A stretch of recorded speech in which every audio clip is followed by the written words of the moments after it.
O banin na pod ko ninyo mag-prepare og order sa tuwang isa ka customer nga nagpa-rush order last night. Atong Monday pa ni siya nag-PM sa page ay nag-aasa to ang mga food packages. And last night nag-ask siya unsa daw nga packaging atong ginagamit.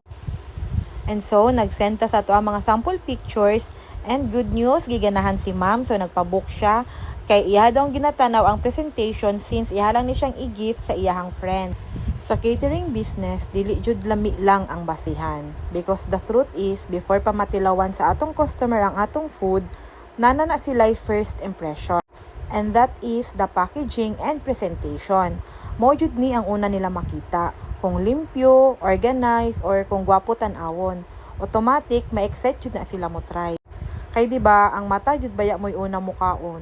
That's why we make sure nga dili lang lami among food but presentable pud siya.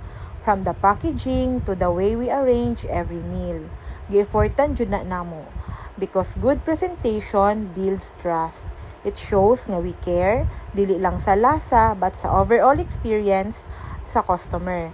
And sometimes, mo na ang rason nga nung mopalit sila. Kay kung gwapo tan-awon, murag sure ka nga worth it. At the end of the day, packaging is not just design. It's part of the product. Muna siya ang reason nga bisan mas mahal ang among packaging and sometimes mas mudako among cost tungod sa mga garnish, nag-invest jud ni ani because we believe dili ni gasto but investment ni para sa experience sa among customers. Kay every detail matters. From the box to the presentation to the final look sa meal. We want our customers to feel nga worth it ang ilang gibayad.